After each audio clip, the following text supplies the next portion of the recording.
Salut tout le monde, j'espère que vous allez bien les amis. On est parti pour une nouvelle vidéo, c'est la fin de cette phase de groupe de Ligue des Champions. On attend impatiemment maintenant le tirage au sort qui aura lieu lundi à midi. On aura le temps d'en reparler. On démarre les deux unes des quotidiens madrilènes. Le quotidien AS qui titre Un Madrid Perfecto, 6 sur 6 pour le Real, on va en reparler dans quelques instants. Nouvelle victoire hier pour les merengues du côté de Berlin avec Rossellou en une de Marca, une de As et en une de Marca aussi d'ailleurs, puisque Rossellou a été décisif hier avec notamment 2 buts.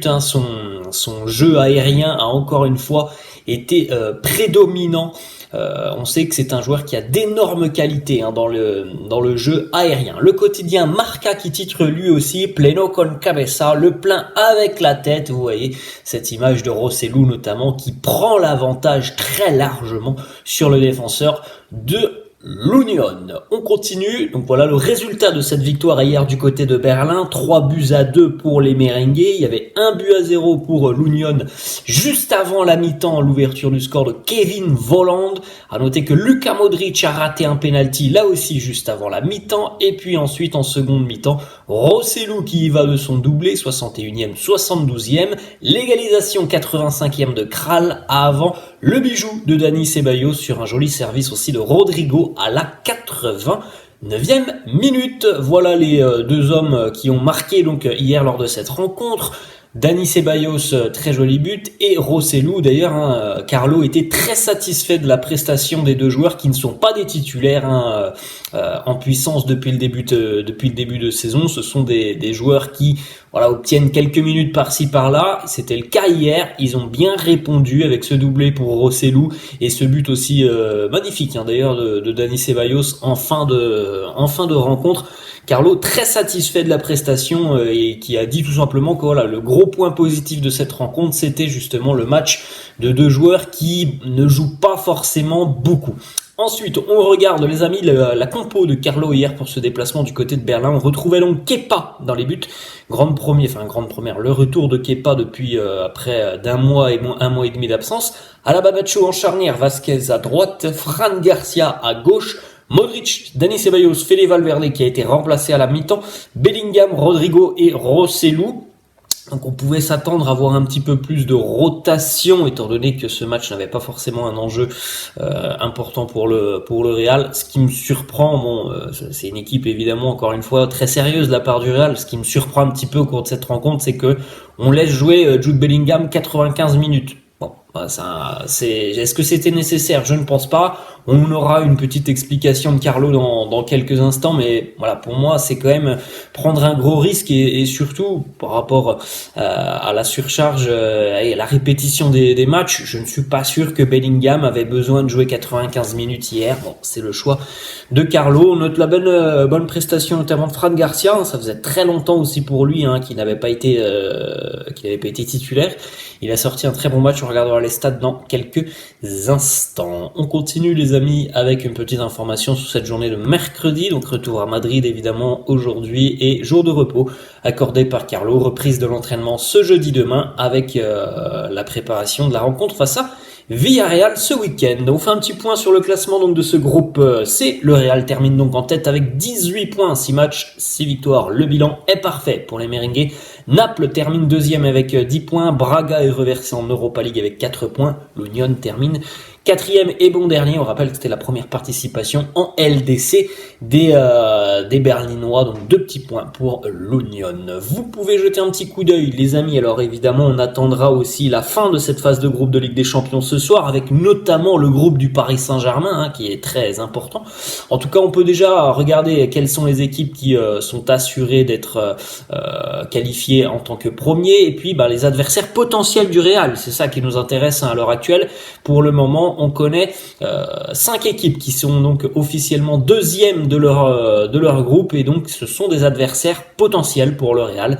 Alors il y en a un qu'il faut éviter à tout prix, c'est le finaliste de la dernière édition, l'Inter, qui est présent et qui termine deuxième derrière la Real Sociedad. On retrouve aussi Leipzig, le Napoli, le PSV et Copenhague. Donc on attend évidemment aussi ce soir les dernières équipes qui termineront en deuxième position. Il pourrait potentiellement y avoir le Paris Saint-Germain qui termine deuxième. Donc voilà, ça serait des adversaires un petit peu plus compliqués que par exemple le Copenhague, le PSV ou Leipzig. Évidemment le Napoli c'est à part puisqu'ils étaient dans le groupe du Real. On continue les amis avec une petite statistique, le 6/6 pour le Real qui a remporté ses 6 matchs.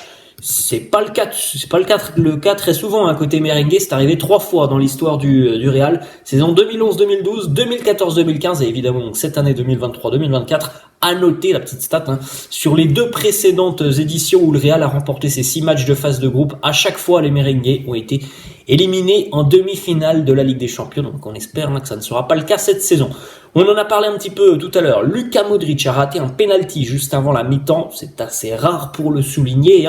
Le Real d'ailleurs, c'est quelque chose aussi d'assez dingue pour les merengues. Le Real a raté les 3 pénaltys qu'ils ont eu cette saison, toutes compétitions confondues, face au Celta, face à Osasuna et face à l'Union hier.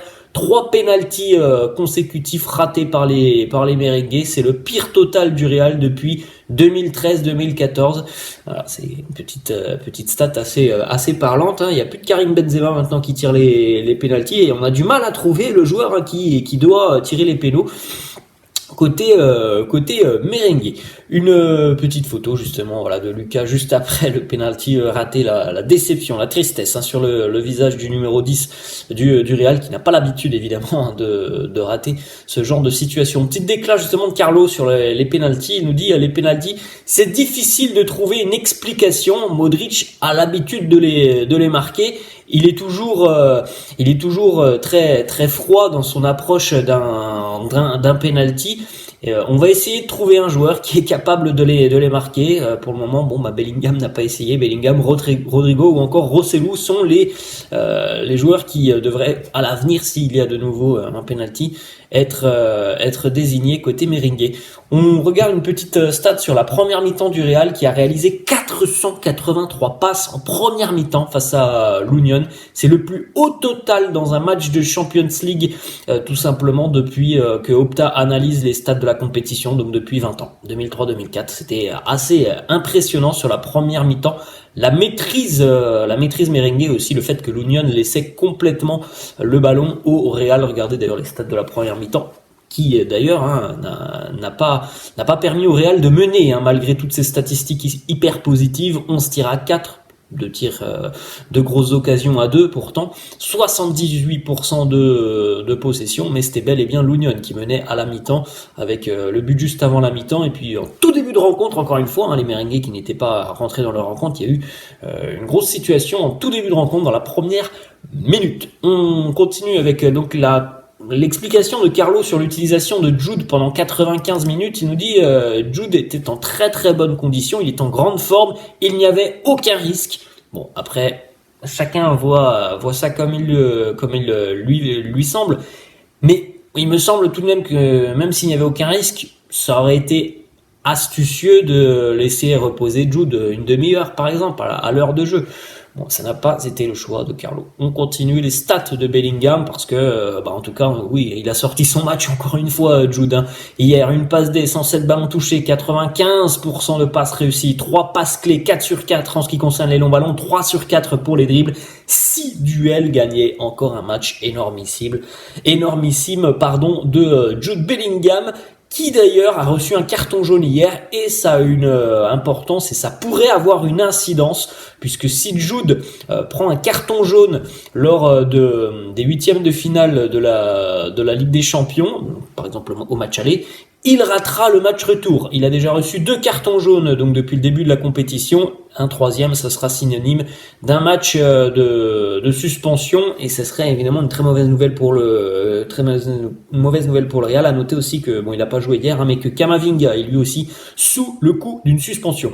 Belle photo, très très belle photo. Regardez, de Rossellou après un but hier, évidemment Rossellou accompagné de Bellingham. La photo est vraiment magnifique. Elle est Elle est très parlante cette photo avec la fumée qui sort de la bouche de Rossellou, Bellingham qui vient mettre une petite claque à Rossellou qui regarde le ciel, c'est assez sympa comme photo. On continue, la petite déclat de Rossellou qui nous dit: je suis très heureux de marquer 2 buts pour le club dans cette compétition. Le tacle m'a fait un peu mal, alors il a terminé la cheville en sang hier, hein, sur un tacle assez violent. Il a d'ailleurs été récompensé du trophée d'homme du match. Il nous dit remporter le trophée d'homme du match dans cette compétition avec ce maillot, c'est quelque chose d'incroyable pour moi. C'est un rêve que j'avais depuis tout petit. Je n'oublierai jamais cette rencontre. Une petite déclat aussi, Fede qui a été remplacé à la mi-temps par Toni Kroos. Carlo nous dit: le remplacement de Fede par Toni Kroos était planifié avant la rencontre. Donc voilà, pas de pépin physique pour Fede.